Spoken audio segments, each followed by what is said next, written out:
Did you know over 1.3 million companies worldwide are using Google Cloud to power everything from apps to data? Now, whether it's startups or global enterprises, Google Cloud is the backbone of modern tech.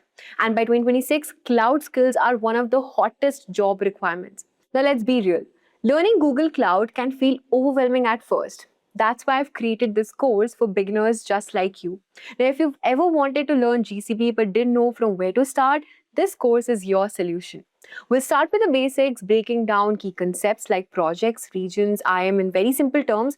Then we'll explore core Google Cloud services from Compute Engine to BigQuery and show you exactly how they work in 2026, including the latest updates and features. And by the end, you will understand the essential GCP terms, be able to use GCP services like compute, storage, networking, have hands-on experience with real cloud setups. This course is designed to make Google Cloud easy and practical.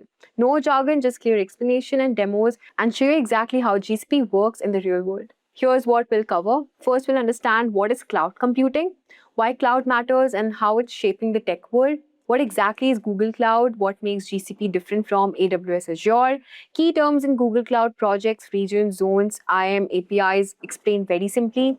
Exploring compute services like Compute Engine, App Engine, Cloud Run, when and how to use them. Storage and databases like Cloud Storage, Google SQL, BigQuery, storing and managing your data. Networking bases like how VPC and other networking services connect your cloud resources like data analytics, GCP, BigQuery, and Dataflow to analyze large data sets. We'll also discover security and monitoring, how to secure your cloud and keep an eye on the performance, and some real-world GCP architecture, how services come together in real application. And then we'll move on to the demo part, creating your first project, launching VM, exploring GCP services. So guys, if you're interested in building a career in cloud architecture, then our Cloud Architect Masters program is the perfect place to start with. You'll be gaining hands-on experience with AWS, Azure, Google Cloud, the top platforms in cloud computing. Now, this program not only teaches you essential cloud technologies, but also prepares for the industry-recognized certifications. You'll get access to official AWS content, Microsoft Azure Team Voucher, and learn from real-world projects. This course is live and interactive, so you'll get the support you need every step of the way. Plus, with 40 plus in-demand skills and certification at the end, you'll be ready to take on cloud architect roles with confidence. So just a quick quiz question before we get started. What is cloud computing? Your options are storing files on a laptop, renting computing resources over the internet, owning and managing physical servers, or only using cloud for storing photos. Let me know your answers in the comment section below. So first, let's talk about why should we learn GCP. Now, every app we use today needs some kind of backend infrastructure. Now, when you open YouTube, the video has to come from somewhere, right? When you order food online, your food order details, payment status, delivery location, and customer profile are all stored and processed somewhere. When companies use AI chatbots, recommendation systems, or analytics dashboards, they need huge computing power and storage. Now, earlier companies had to buy physical servers, keep them in data centers, maintain cooling, electricity, security backups, and hardware upgrades. Now, that was expensive and difficult to scale. And this is where cloud computing steps in. Now, instead of buying servers, companies rent computing power, storage, databases, networking, and AI tools from cloud platforms. Google Cloud Platform, or GCP, is Google's cloud platform that gives all these services in one place. Google Cloud officially organizes products across areas like compute, storage, databases, data analytics, networking, security, AI, and even ML. Which is why we will also learn GCP category by category. Now, let's talk about what exactly is cloud computing. Now, before understanding GCP, we need to understand cloud computing in very simple words. So, cloud computing basically means using computing resources through the internet instead of owning and maintaining them physically.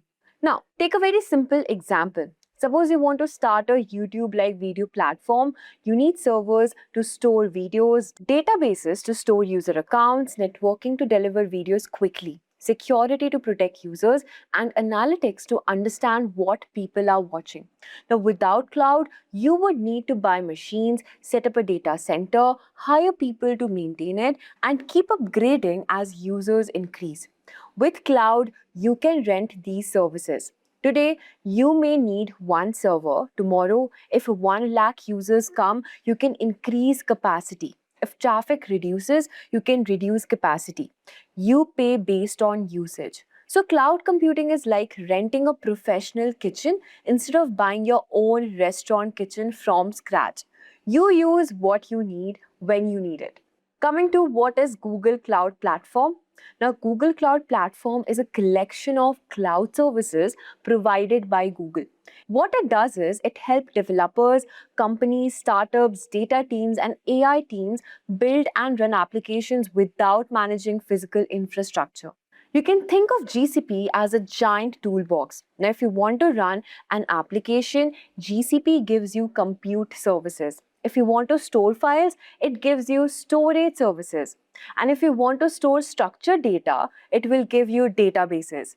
If you want to analyze huge data, it gives you BigQuery and Dataflow. If you want to secure access, it gives you IAM. If you want to monitor your application, it gives you cloud monitoring and logging. And if you want to build AI models, it gives you Vertex AI and AI APIs. So instead of building everything manually, you use ready-made cloud services from Google. Now, Google's product list includes services like Compute Engine, App Engine, Cloud Run, GKE, Cloud Storage, BigQuery, Firestore, VPC, logging, monitoring, Vertex AI. We'll be knowing it later in the demo part. So, before we move on, one more thing we need to clarify is what is the difference between GCP versus Azure versus AWS? So, I've been seeing this one common question everywhere. If AWS and Azure already exist, and why should we learn GCP? Now, AWS is Amazon's cloud platform. Azure is Microsoft's cloud platform. And GCP is Google's cloud platform. All three offer similar categories of services like compute, storage, databases, networking, AI, security, and analytics. But each platform has different strength. AWS is known for having a very large cloud ecosystem and many services. Whereas Azure is a very popular among companies already using Microsoft tools like Windows Server, Active Directory, Microsoft 365, and enterprise software. GCP is especially strong in data analytics, AI, machine learning, Kubernetes, and Google scale infrastructure. Let's say, for example, BigQuery is one of GCP's most popular services because it allows companies to analyze massive data sets using SQL. Then you've got Google Kubernetes Engine, which is also very important because Kubernetes itself came from Google's internal experience with running large-scale container system. Google Cloud also provides an official comparison table that maps Google Cloud services with similar AWS and Azure offerings, which shows that most major cloud services have equivalence across all the three platforms. So don't think of AWS, Azure, and GCP as completely different worlds. Think of them as three different shopping malls. You can buy similar things in all three, but each mall has its own layout, pricing, strength, and popular stores. So, before we move on, here are some key terms before learning GCP services. Coming at number one, we've got project. This is really important for you to understand. The first important term here. Now, project is like a workspace or folder where your cloud resources live.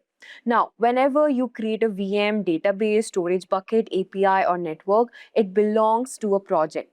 For example, imagine your company has three applications: a shopping website, HR portal, and an analytics dashboard. You can create separate GCP projects for each one. This makes billing, permissions, and resource management easier. So remember, before creating anything in GCP, you usually create or select a project. Next, we've got region and zone. So a region is basically a geographical location where Google Cloud resources are available. Let's say, for example, there can be regions in Asia, Europe, or the US. Now, a zone is a smaller location inside a region. You can think of a region as a city, and zones are different buildings inside that city. Why does it matter? Because when you create a virtual machine or database, you choose where it should run. If most of your users are in India, you may want your resources closer to India so the application feels faster. If your users are global, you may design your architecture across multiple regions. So let me give you a very simple example. Let's suppose if your app users are in Bengaluru and your server is very far away, the response may take more time. But if your server is closer to the user, the app can feel faster. Next term is API. Now, API means Application Programming Interface. You must be knowing this full form. So in simple terms, I would say an API allows one software system to talk to another software system. Let's suppose, for example, when you book a cab, the app may use a map API to calculate location and distance. When you pay online, the app may use a payment gateway, right? When a website sends a OTP, it may use an SMS API. Now in GCP, many services work through APIs. Before using some services, you may need to enable their API in your project.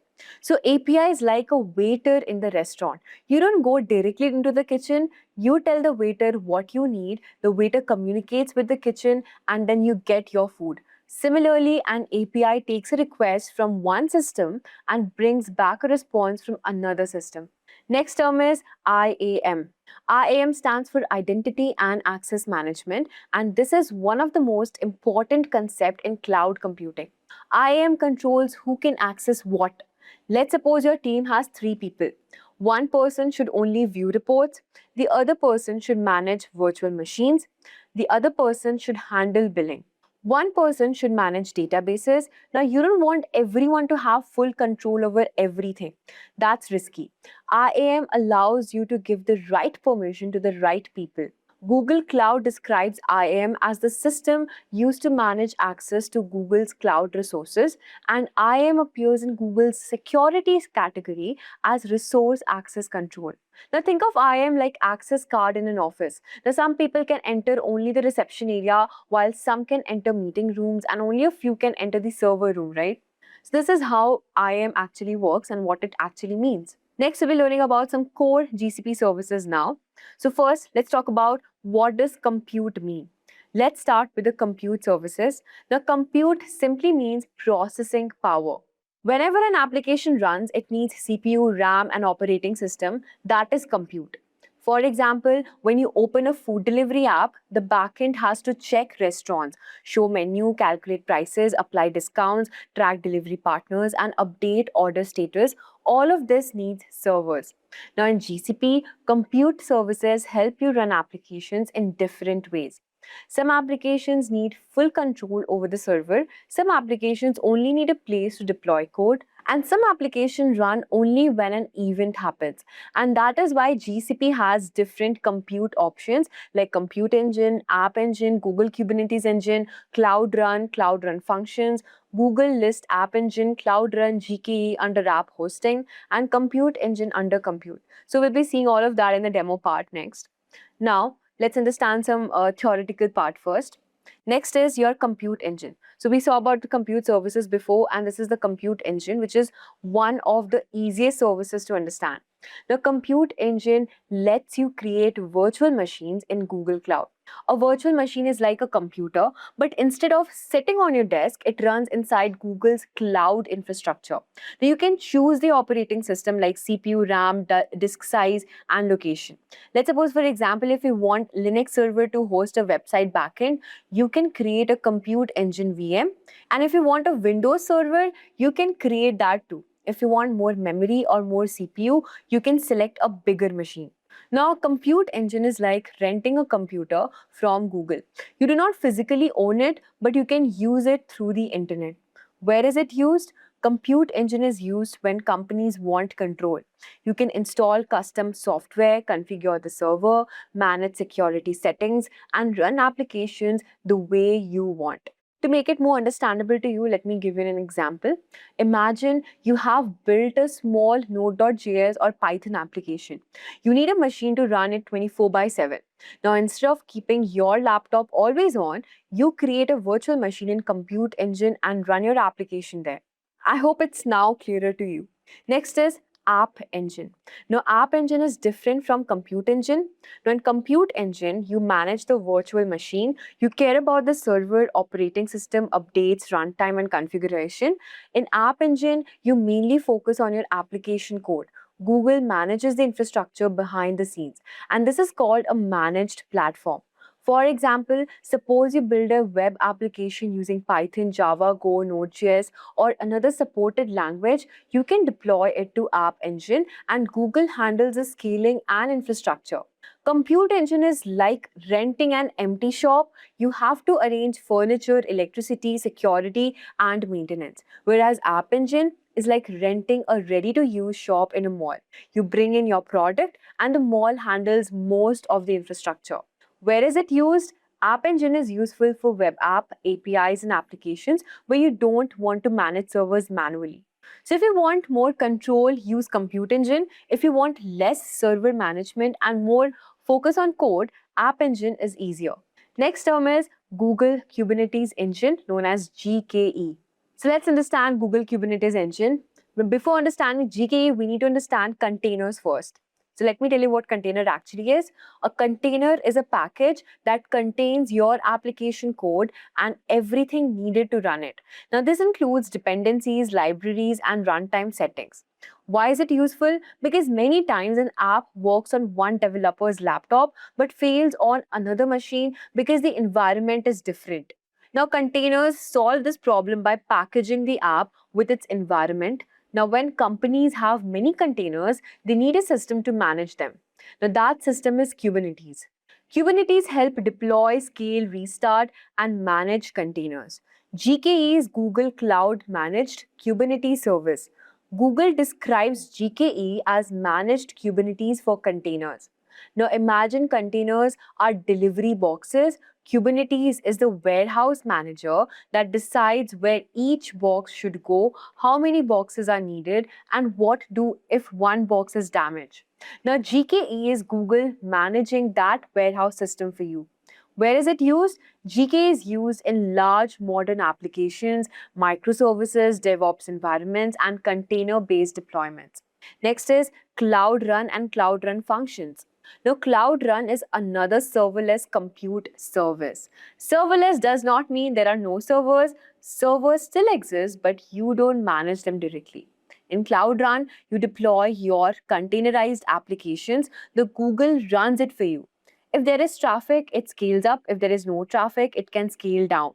Cloud Run functions are used for small event-based functions. Let's say, suppose, for example, when someone uploads a file to cloud storage, a function can automatically run and process that file. Suppose a user uploads an image, you want to resize the image automatically. You can write a small function that runs whenever a new image is uploaded. Cloud Run is good for running applications without managing servers. Cloud Run functions are good for small tasks that run only when something happens. Next is storage and databases services. So, first let's understand storage versus database. Now, before learning storage and database, beginners must really understand the difference here. Storage is used for files and database is used for organized data. Let's suppose, for example, product images, videos, PDFs, invoices, backup, and audio files go into storage. But customer names, email IDs, order IDs, payment status, product prices, and delivery status usually go into a database. A very simple example, let me give it to you. In an e-commerce app, product image goes to cloud storage, customer name goes to database, order status, database, invoice PDF, cloud storage, sales report data, BigQuery. So storage is for files and objects and databases are for structured or semi-structured information that applications need to search, update, and query. So now let's talk about what is cloud storage. Cloud storage is used to store files in Google Cloud. Now, these files could be images, videos, documents, backup logs, CSV files, machine learning datasets, and application assets. In cloud storage, files are stored as objects. These objects are kept inside bucket. What is a bucket? A bucket is like a container or folder, but technically it is more powerful than a normal folder. Let me give a very simple analogy. Cloud storage is like Google Drive for applications, but built for developers and businesses at cloud scale. Where is it used? A media company can store videos. An e-commerce website can store product images. A data team can store CSV files. A backup system can store database backup. An AI team can store training data sets.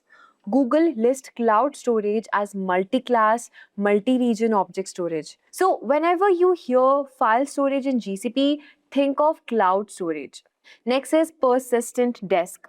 Persistent disk is storage attached to a virtual machine. Now, when you create a virtual machine in Compute Engine, that virtual machine needs a disk. The operating system installed software and application files are stored on that disk. That disk is called persistent disk. Now, if Compute Engine is your rented computer, persistent disk is its hard drive. What is the difference between cloud storage? Now, cloud storage is used for object storage like files, images, videos, and backup, whereas persistent disk is used for the disk attached to the virtual machine. Let's suppose, for example, if you create a Linux virtual machine, the operating system is installed on a persistent disk.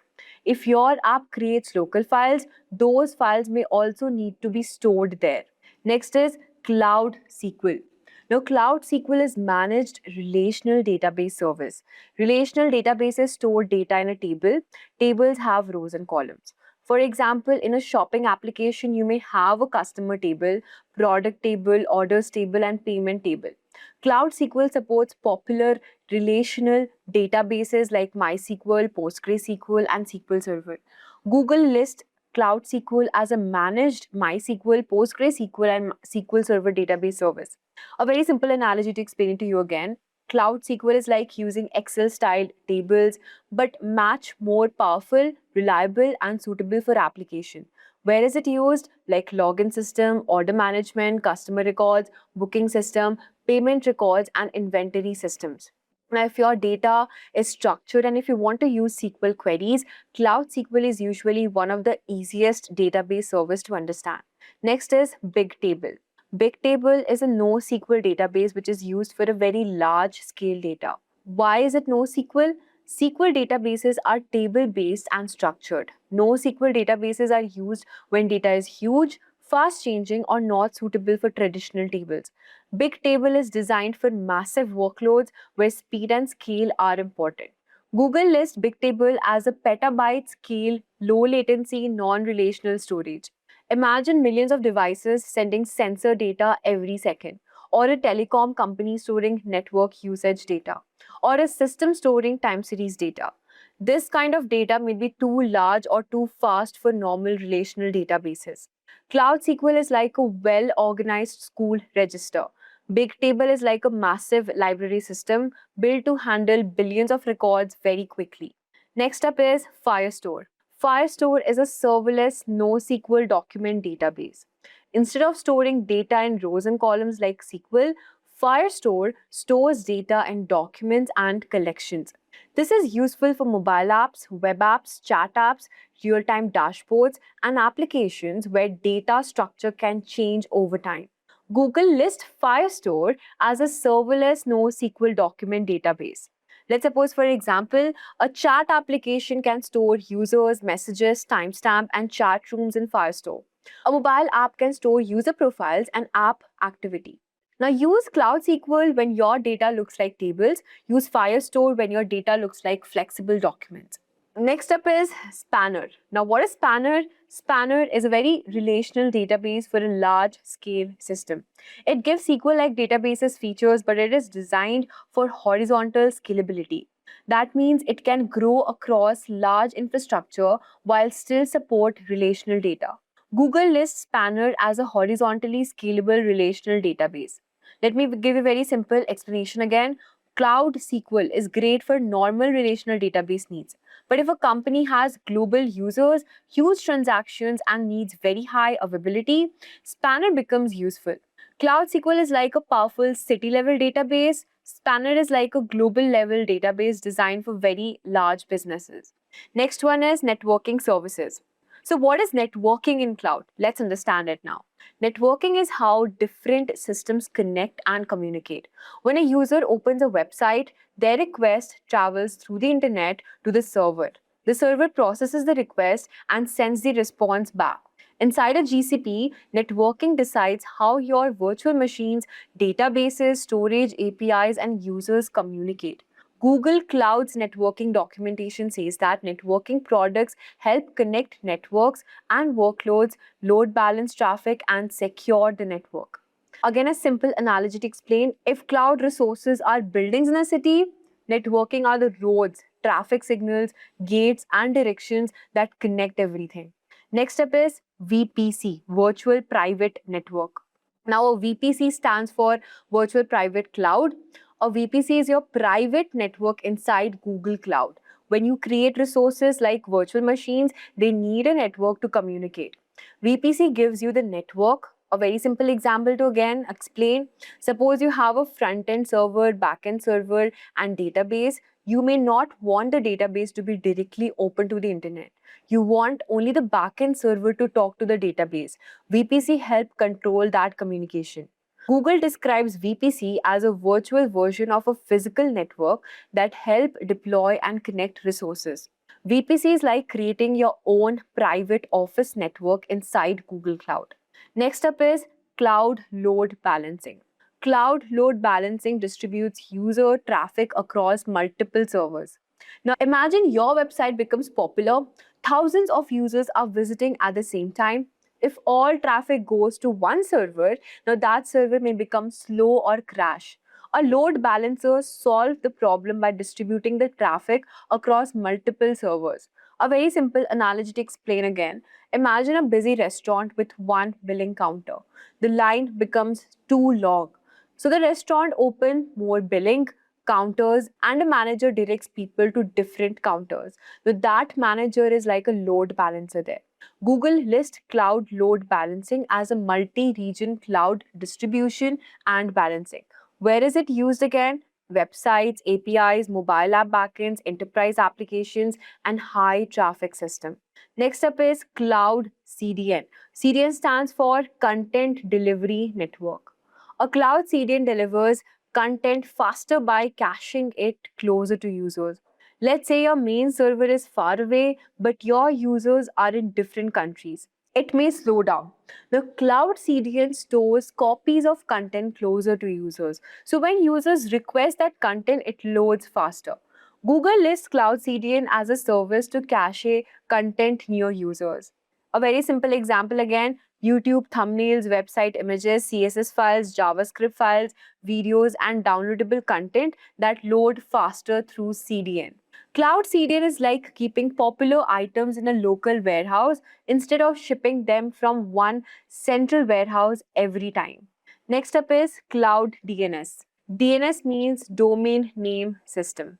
DNS converts domain names into IP addresses. Humans remember names like example.com, but computers communicate using IP address. DNS connects the name to the correct server. Cloud DNS is Google's Cloud DNS service. Google lists Cloud DNS as a programmable DNS serving. Now, DNS is like the contact list in your phone. You remember the person's name, but your phone uses the actual number to call. Let's suppose, for example, when someone says your website.com, Cloud DNS help point that domain to the correct cloud resource.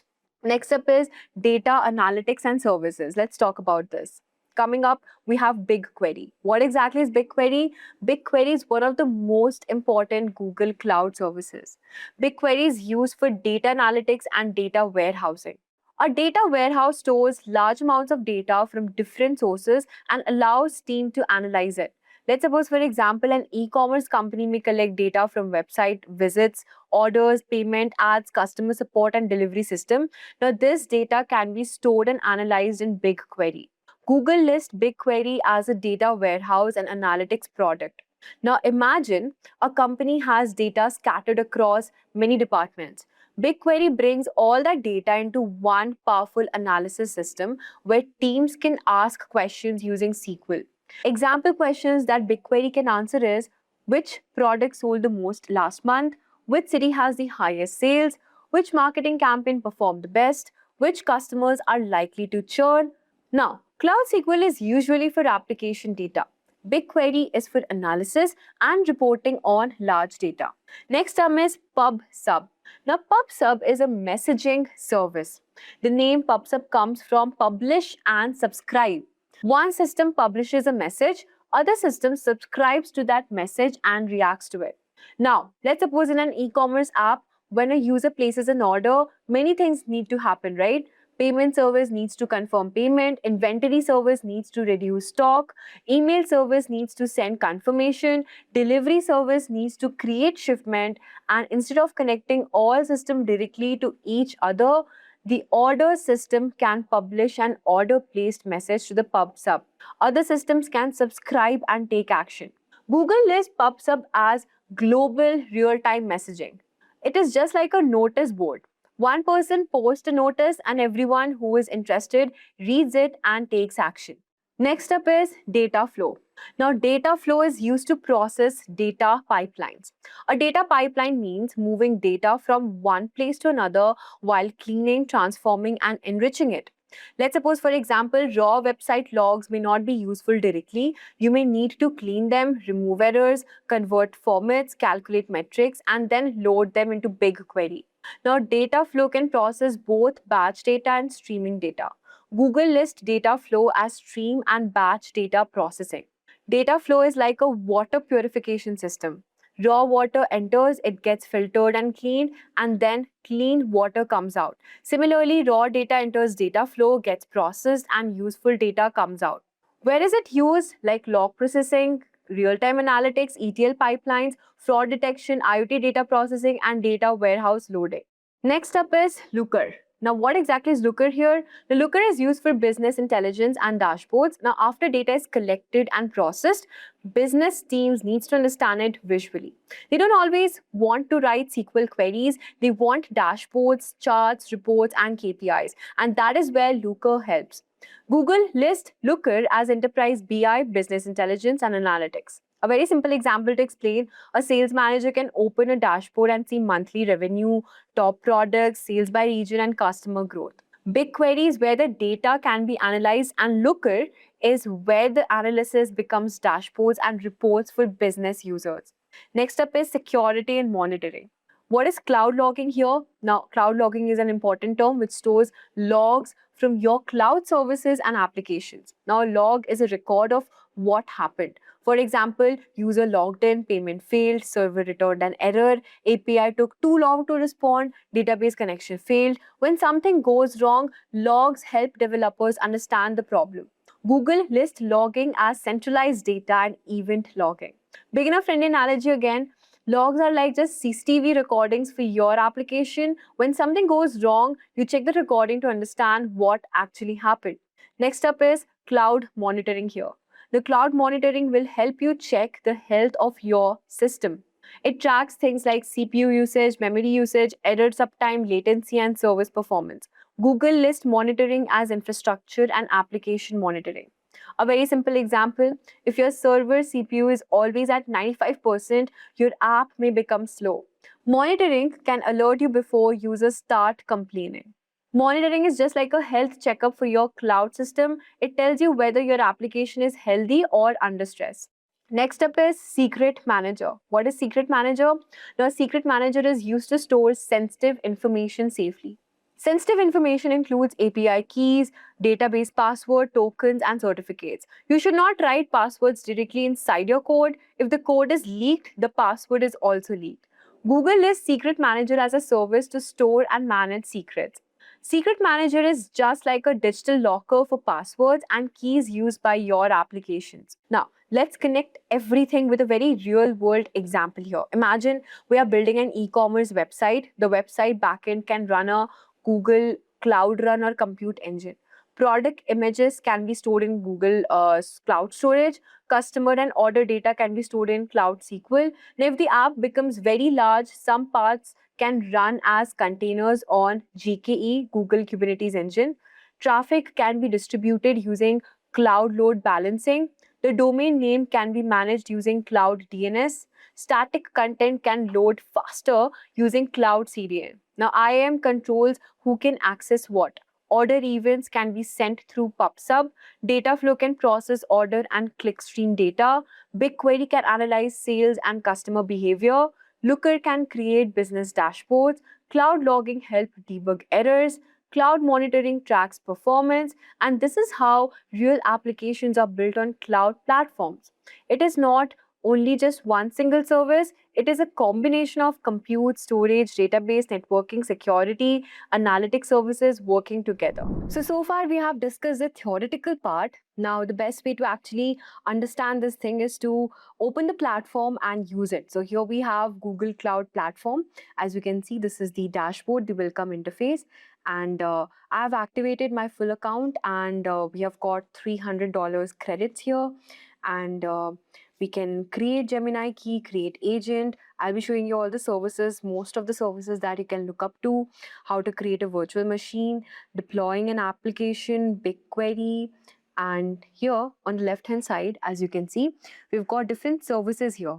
All right, we've got IAM admin, we have IAM PAM, principal access boundary, and service accounts. Then we've got the billing section. So you can actually favorite and unfavorite from here. So if you unfavorite it, it will be coming in the product section. And if you favorite it, it will come to your favorite product section. All right, and then we have the agent platform, compute engine. I'll be showing you that, how to actually create VM instances. Kubernetes engine as well. We have cloud storage, creating buckets, monitoring. Then we've got the security, overview, graph search. We've got multiple options. You can say BigQuery. Now, these are some of the important services of GCP, the data transfers and policy tags, monitoring. Then we've got Cloud Run as well. We've got databases, and in databases, I think I've already explained you what Bigtable, Spanner, Firestore actually is. So we've got all of these products here. Then we've got Cloud SQL, where you have got instances and everything. Now, these are the products of Google Cloud Platform. We have solutions and IAM admin. This is some of the important products which I'll be showing you. Now, in the Cloud Hub, you have the home deployment section and everything. All right. So, as you can see from here, that a new feature has been added, that is to create an agent. And so, on the right hand side, you see opener, close, Gemini Cloud Assist chat. We've got the Cloud Shell here, and this is our account. You can, right now I've been activated to the dark mode. You can also change it to light mode if you need. So let me just open the Cloud Shell for now, and I'll show you how this Cloud Shell actually works. All right, it says to authorize the Cloud Shell. Let me click on authorize. Okay. And you can see the shell here. We can just drag it down a bit little so we can see the interface section first here. And you can also open the editor, right? So let's suppose I type pwd, and it's going to show me the new directory of my project which we have. So first, let us create our very first project here. Now, initially we have got 2 projects before which I had done. We can click on new project, and you can just enter your project name. Let's suppose it is Google Cloud Project 1, and then you have your billing account. So you can just select on my billing account from here. You have organization name. You can select your organization, or I think by default it is already selected here. Then you have your parent resource, which will be done automatically, and you can also browse and check for your other parent resources. You'll be getting your ID, the type organization. Now, we'll just click on create. All right. So we have this projects listed here. We'll be selecting on Google Cloud Project 1, and just drag it down a bit little. So you can see here you're working on this project. This is the project name which we have created. This is the ID name of our project, and this is the number. So these are important. Maybe in future purposes you would be requiring it. So from here you're going to get it from the dashboard. So let me just again open the terminal. All right, so now let's check the new directory. This is, as you can see, home Shivani. It's the same.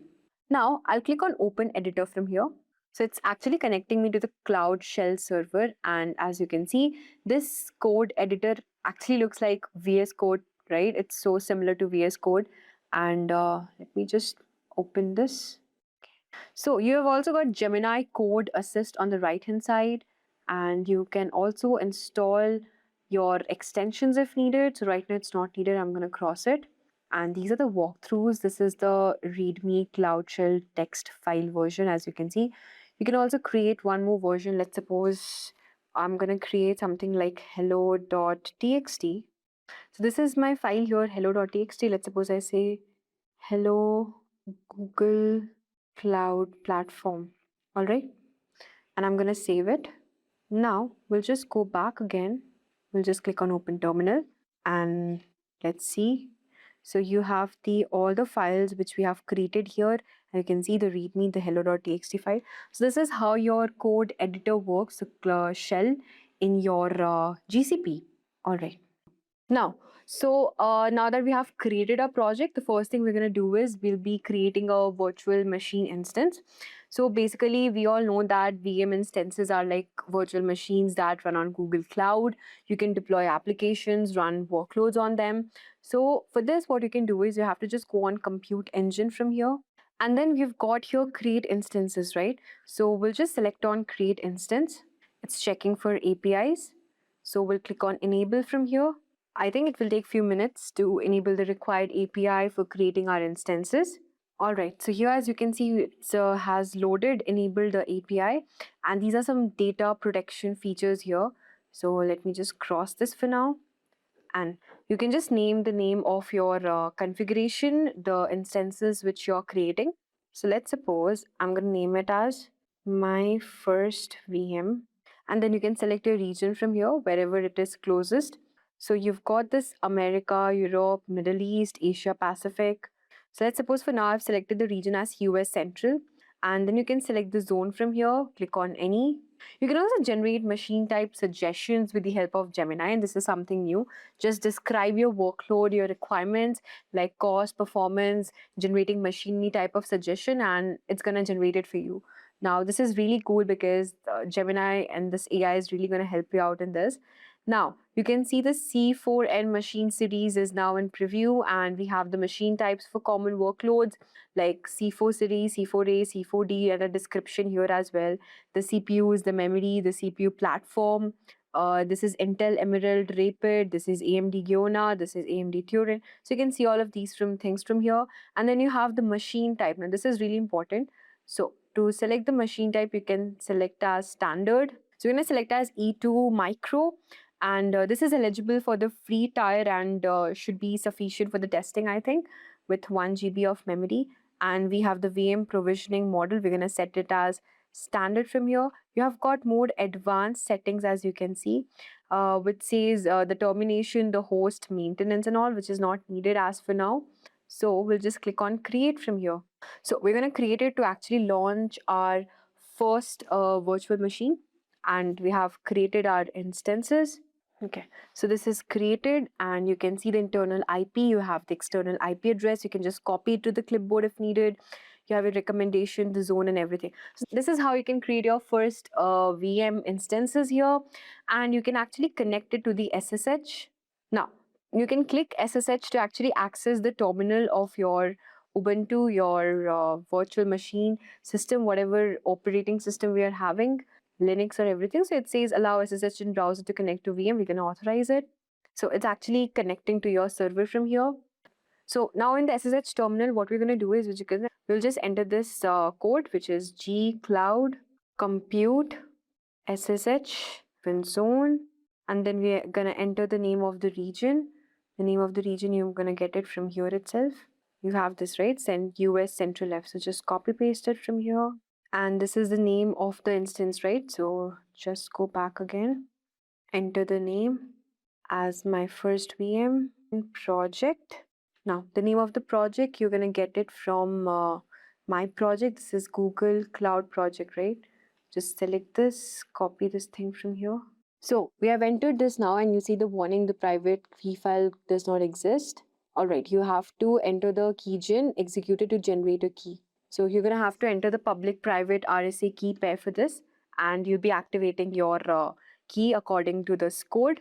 So this is how you're going to connect it with the SSH terminal here.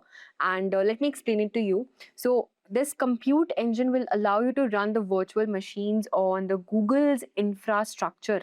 Now, these virtual machine instances can host applications, they can run the batch jobs or serve as backend servers for the web app. You can install anything on the virtual machine, such as the web servers, databases, or even the applications. So this is how it's going to work. And next up, we've got the billing areas. I've showed you how to create instances, right? Now, what we're going to do is we're going to go back to this, click on billing. Now, you can select on, go to the linked billing account. Now, on the left hand side, you have these options. You can see from your pricing, invoices, credits, billing export, cost table, reports, and everything you can see from here. You have to click on manage billing account. So you can see your billing account from here. This is a role, the project names which are linked, the billing account ID, the account type, and yeah, that's it. So basically, a cloud billing account defines who pays for the Google Cloud resource that are consumed. Now, one or more projects can be linked to a billing account.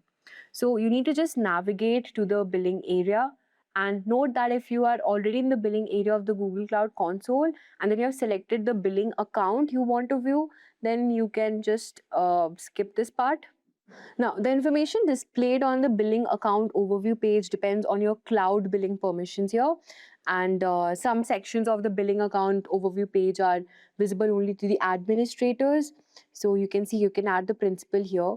You can, it says you can edit or delete rows below or select add principal to grant new access here. So you have this administrator, right? Now I am the admin here. Now view your month to date total cost of the current month, and then you can actually view and add remove projects associated with this cloud billing account. The billing section of the Google Cloud Console basically offers various reports and tools that will help you to analyze your cost. So this is the billing navigation menu from here, and this is where it will offer reports and the tools. Now you have this report section, right? Now just click on this reports. So basically, the billing reports will help you answer fundamental questions like how am I spending, what are my cost trends, what are my cost drivers. You can see it's around, because since we have not invested anything right now, we do not have historical data to the project cost, but since you start investing, you're going to see everything from here. Now you can also explore the billing reports. The reports first loads with cost group by service. You have got this current cost. You can see the current cost of the selected time period. Then you've got the forecasted cost here. You can see the forecasted cost of the selected time period. Then you've got the cost graph. Right now we cannot see anything, but you can actually see your daily cost grouped by the selected filter once you start investing. And I mean, once you have the budget and everything, the default group by service option opens. It will basically show each service in a very different color. Then you have got the cost details from here. So you can see the detailed breakdown of your cost. Then you have also got the download CSV button. So you can actually download the report data to comma separated value CSV file using this particular button from here.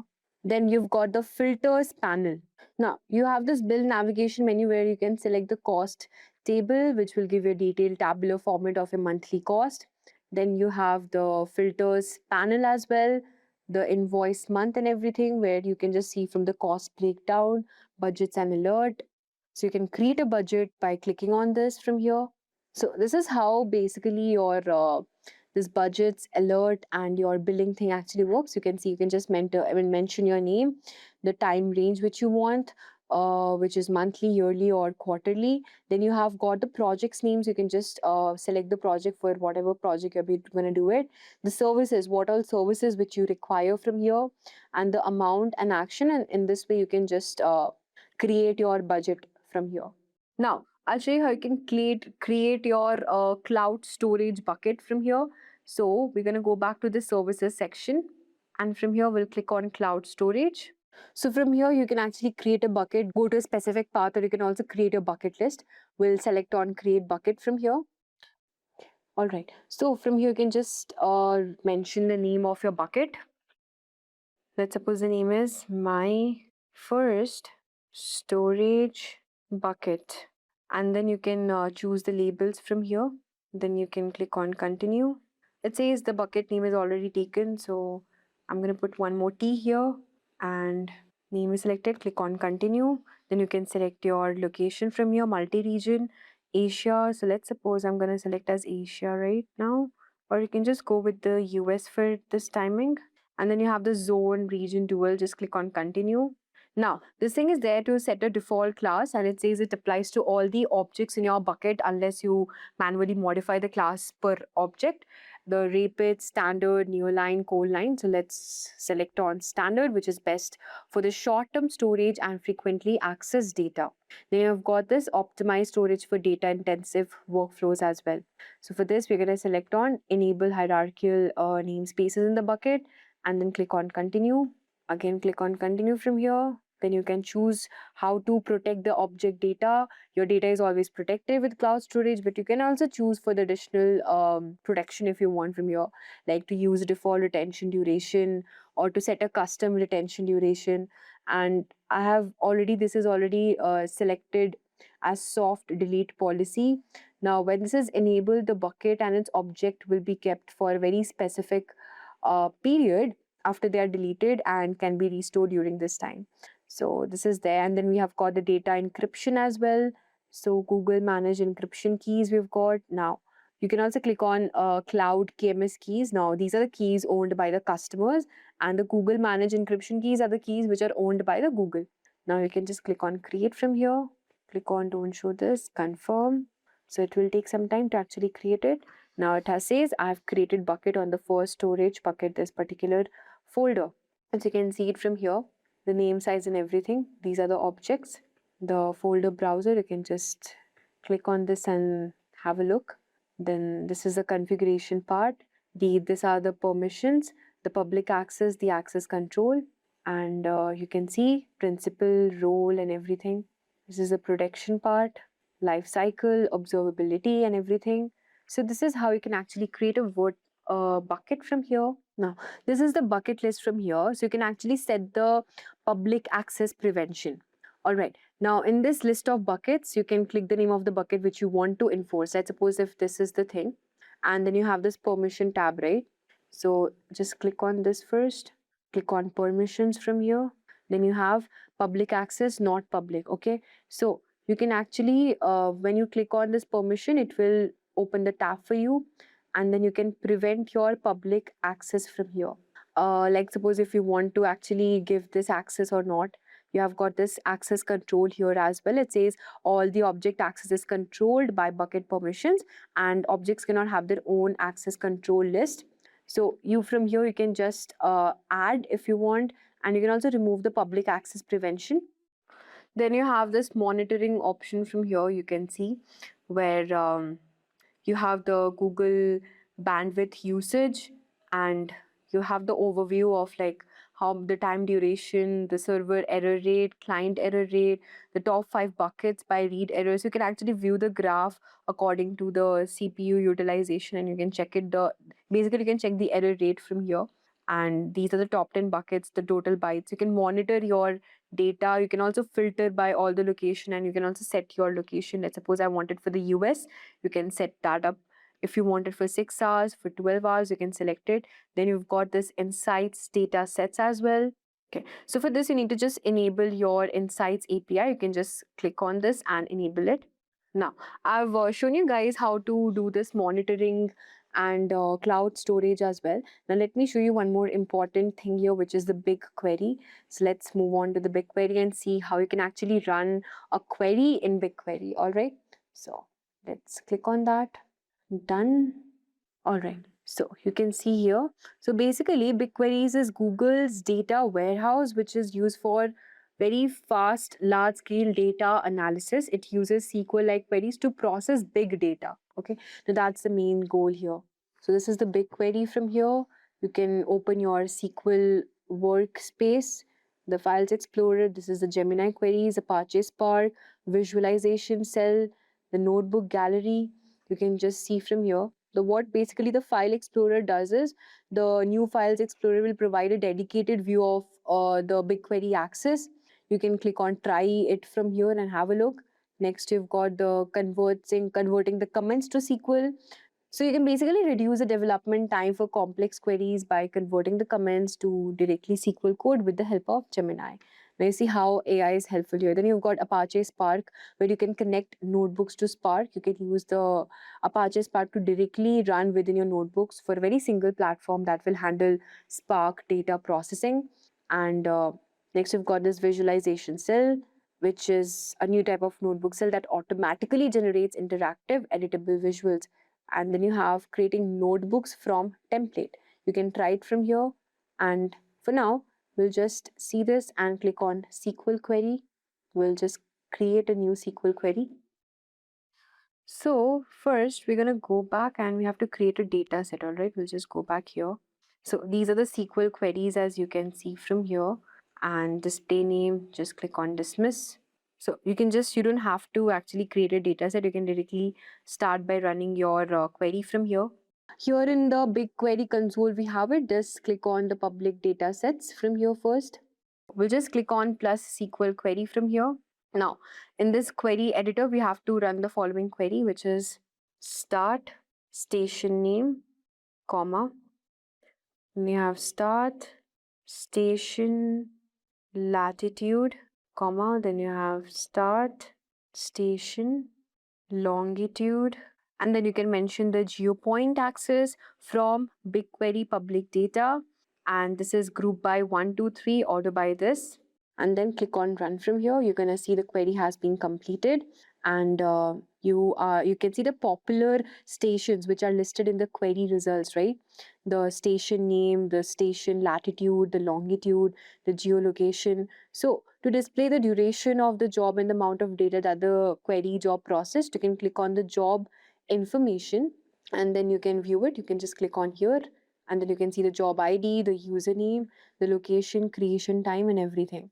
Now in the visualization configuration panel here, you can basically verify the visualization type and which is set to the map, and then you can verify the geography column in the geolocation. And for the data column, you can choose the num trips as well. All right. You can also use the plus zoom in to actually zoom in from here and have a look. Now, also you can clean up this data later. You can, to avoid the incurring charges to your Google Cloud account, you can actually follow the steps to actually delete it. So you can just select your project from here and you can delete the particular project. To avoid extra charges, you can just, after once your things are done, you can delete that project. All right. Now, next up is setting your IAM permissions. So now we're going to go back to IAM and admin. So this is unsafe. I'm going to click on leave for now. Okay. Now this is the IAM overview. You can see from here the principal, name, role, security insights. So this is the Google Cloud's article here on the IAM overview. You can see.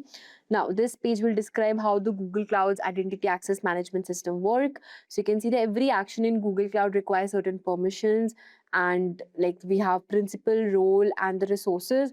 Now, principal is basically the identity of the person or system that you want to give permission to, and then you have role, which is a collection of permissions that you want to give to the principal, and then you've got resources, the Google Cloud resource that you want to let the principal access. And then you've got some principals here like human users, some AMP principals, and then you have workloads. That is, you can see the principal types when managing the workloads. Then you've got the permissions and roles. So you can see it is represented in the form of service.resource.verb. So this is basically in IAM, the permissions are typically represented in this form. So you can see here, right, grant access. You can also select view by roles, and then you can see the inheritance, the name. Let's suppose this is the organization administrator. You can have a name, and then this is the organization. Then you have the owner from here. This is the project mover. This is the service usage admin. So in this way, you can just have a look at the roles which you have created, and then you can assign and you can grant the access from here. If needed, you can also remove access. Let's suppose I select on this. You can grant access to whatever access you want to give. So let's suppose I click on grant access. Now you'll need to add some principles here. So what principles do you need to add and what role do you want to assign, like basic, action? Is it related to AI platform admin or approval, payment approval, anything? Then you have IAM condition. You can also add that from here. So this is how basically it will work, and you can save this later. Now basically there are three type of roles in IAM. You see the first one is the predefined roles, and second one is the custom roles, third is the basic roles. Predefined are basically the roles that are managed by Google Cloud Services.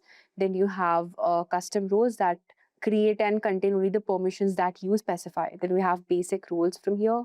These are the resources, allow policies, policy inheritance. So you can just select on roles from here. You have the predefined roles, right? You can just click on custom role, and then you can actually create a custom role for any particular design which you are creating on. If you want to give access to anybody related to something, you can just click on here. You've got the audit logs as well. So you can see the default configuration, the data access audit logs configuration. Then you've got groups, and this is the privacy and security. This is really important to check. So you see here you have these options to indicate that open data protection law applies, legal and compliance, the legal representative, data protection officer. So these are some of the terms and conditions, the data privacy inquiries and everything which you need to look at. Then we've got this tags section here as well, where these are the tags for the project, the Google Cloud Project one, which we had created before. And tags will basically help you to manage and enforce policies on the resources. You can create a tag from here. Now it consists of unique tag key and some set of tag values. So let's suppose if you want to enforce any policy in your resources, you can create tags. Then you have labels here. So you can just click on add a label, and then you can enter the key, you can enter the value, and then you can create some labels. Then you have workforce, identity, federation. All right, this is not visible for now. You've got the service accounts as well. You can also create a service account. Now, basically, it represents Google Cloud Service Identity Management.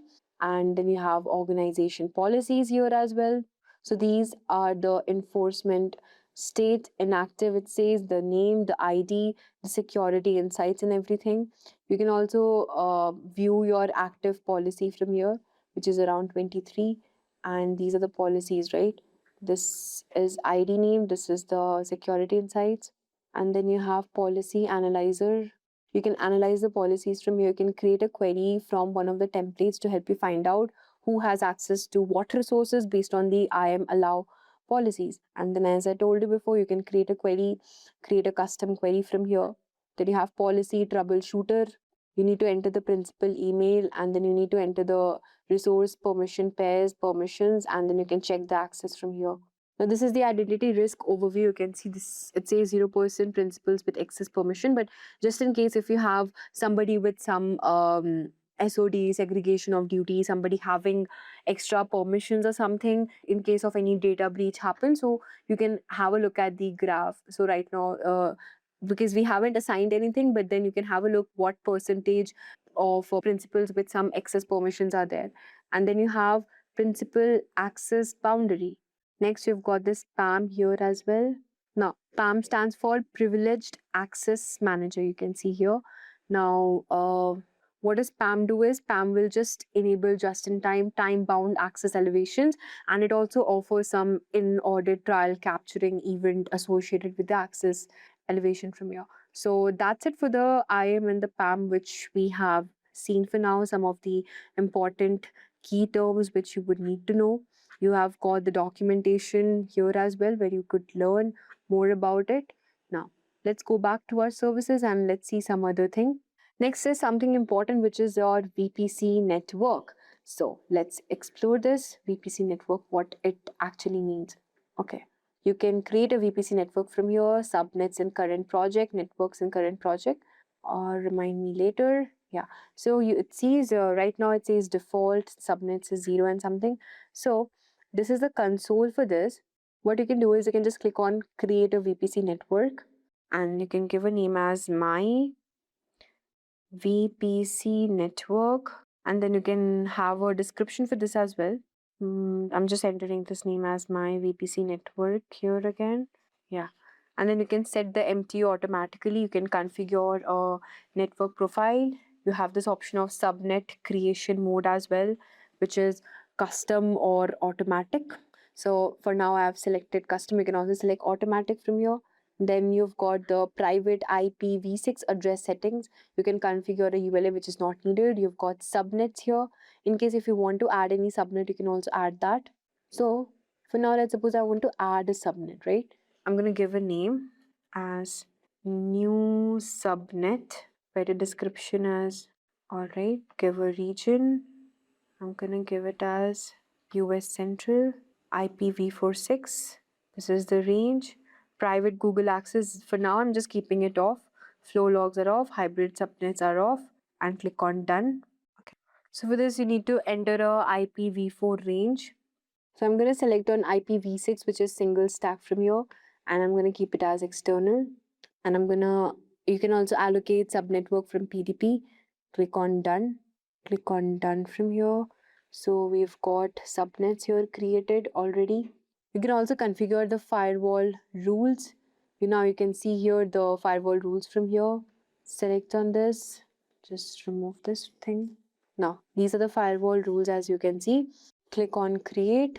Alright, some fields are missing here. Now, these are the firewall rules which we have selected. Again, subnet 1, you can give a region from here. Then give the access type.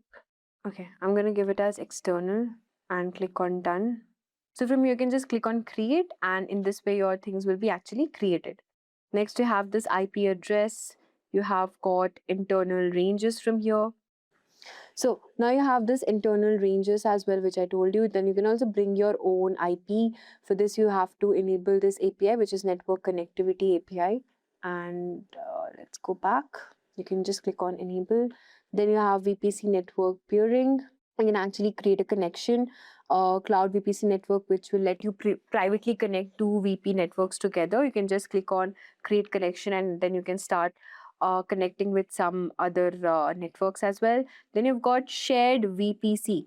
So what does this mean is shared VPC, which will let you share subnets with other projects, and you can also create resources like VM instances on those subnets. Then you've got serverless VPC access from here. Again, for this, you would need to install this serverless VPC API. And let's go back. Then you have packet mirroring as well. Now, what does packet mirroring mean? It will basically mirror a customer's traffic to fulfill advanced security and provide performance monitoring. So you can actually create a policy from here just by clicking on create policy. You can just enter the name of the policy, the region, select the VPC network, and in this way you can create a policy. Next, you have this VPC flow logs, and this is how it works. Now, firewall is actually important. So this is how the firewall things are there. So basically what firewall does is you can it will basically control your incoming and outgoing traffic to an instance. By default, all the incoming traffic to your network is blocked. So you've got this options of projects. These are the type, the targets, the filters, priority, and everything. So network firewall policies, it will let you group several firewall rules that you can update them at once. So you can see the total networks. You can create an association from here, the total network of the policy. Since we have not created anything, but you can do that. We have got DDoS dashboards, cloud armor policies, adaptive protection, IDS dashboard, and so many things from here. This is how the network security basically works. Now, let's look at databases for now, what exactly databases are. So, from you can see it says welcome to the Google Cloud databases, where you can explore the best option. You've got Cloud SQL, Bigtable, Firestore. So what is Bigtable from here? Let's click on that. So it says experience Bigtable at no cost for 10 days. So you can create a free instance from here. You can just enter the name of the instance, new Bigtable, and then you can have an instance ID, select the region from there, and click on create free instance. So let's suppose the region, we're going to select it as Delhi, and you can just select any zone from here. So in this way, you can actually create an instance in your Bigtable. It will take some time for it to create. So meanwhile, we're going to go back and check for other things as well. We've got Firestore. So let's see what's there in Firestore. Okay. Now, you can basically Firestore, which I've already explained you before, is an enterprise grade serverless document database with MongoDB compatibility. Now, you can just click on create a Firestore database, and you've got the enterprise edition, you've got standard edition. You can click on any of this. You have to just enter the name of your database, your database ID. Then you have the modes, security rules, restrictive, open. So restrictive, what it will do is it will deny all the reads and writes by default, Open, if you click on open, it will allow anyone to view, edit, delete all the data for the next 30 days. Then we've got Firestore with data store compatibility, region, multi-region, all of these things are there. And so from here, you can just have a look at the database group. You have the segments, segment 2, the resource type. We can just mention that. Select location, labels, tags, and in this way, you can have a look at all your databases which you have created. You can also view your compute engine resources from here. Then you have got inventory. So in inventory, you can see you have the product version, you have the location from here, the labels and tags, and I've already told you before how you can create labels and tags. You can copy this link and you can save it later. You can just click on save changes. Then you have alert and maintenance as well. So in maintenance, you can see these are the resource maintenance windows, the manage maintenance updates, and this is basically how the database center works. Let's look at the marketplace. What exactly is marketplace for in GCP? Now, marketplace is nothing. You can just explore. You can search for any products from here. You've got Adobe Marketing Agent for AI agents. If I talk about, then in retails, you've got Full Story, LiveRamp. For analytics, you have Databricks, Apache Kafka. So you can just select and explore the AI agents in your GCP marketplace. Next, you've got APIs and services. So these are the enabled APIs and services. You can actually click on enable APIs and services from here. And again, you can just search for the APIs, whichever you want. For machine learning, we have Cloud Vision, Dialogflow API. For Google Workspace, we've got different. So this is how you can get the API library. And you've got the error, median latency. You can just have a view of your API and explore the data. If you want to expand the chart legend, you've got the credential section, library, OAuth, consent screen, page usage agreements. This is how your APIs and services section basically works. One more important thing is your Cloud SQL. Now, again, it says here that you can experience Cloud SQL at no cost for 30 days. So, basically, our instances has now been created. You can view it from here, and it is loaded with some sample data for the big table one, which we had created before. Now, for the Cloud SQL, we have the database engine. You can click on MySQL or PostgreSQL. Then you have this instance ID. Just enter your password. You can also click on generate. It will automatically generate the password for you. You have the region. We have selected US Central 1. Just click on create instance, and in some time it will be created. You can also, you need to enable the APIs obviously. So just click on enable. The Cloud SQL admin API is required for some of the Cloud SQL features, so it's very important for you to enable it. Then you have got PostgreSQL, SQL Server from here. Okay, if you want to save the password, you can, or else you can just click on no thanks. Now you have this charts, instance health issues. So in chart, you can check the CPU utilization, the memory components, storage usage, data transfer in and out bytes. And let's suppose I click on CPU utilization. You've got instance health issues. Then you've got stream data into BigQuery, connect with the instance. All right. The configuration and everything you have. You have a new section here added known as agents. Let's see that. So to allow the conversational analytics, please set data API access to allow data. So let us allow this for now. You have to just enter this thing. Now, it says the following message will be used for the API method. Now, we're going to go back. So you can just enable it using the Cloud Shell like that. And then you have other, like we have already explored everything almost. Let's check out for this Kubernetes engine as well. So let's see how this Kubernetes engine work. For this, you need to enable this Kubernetes engine API. Just click on enable from here. So this is the Kubernetes engine. You have the overview, clusters, workloads, AIML, teams, and you can just see the dashboard here. You can create a new cluster, deploy container here, unlock advanced fleet management. Okay, so click on clusters for now, and let me show you can just get started with this. Okay, from here you can just click on create, and then you can choose the autopilot mode. And in the name section, you can just enter your name, autopilot cluster 1. So you can just enter it as, let's suppose, hello cluster. And then you can select the region from here, US Central, click on create. So this is how you can create a Google Kubernetes engine cluster using Autopilot. And you can also deploy this application to the cluster and then give access, access the application from a public IP address as well. Now, let me show you how you can enable Google Kubernetes engine in a Google Cloud project. So for this, you have to click on New Project, and which we have already selected as Google Cloud Project 1, right? And click on Create. All right. So what you can do is you can just go back to this overview section again from here, and you have this other features added. You can enable the AI platform training and prediction API to unlock the foundation models. And then you have fleet dashboard here. Let me show you what exactly this is. Now, this is basically to monitor the health, resource utilization, and some security posture of the clusters and application. So you can just click on Create Fleet from here. What it basically does is it will simplify how you monitor and how you optimize your multi-cluster deployments.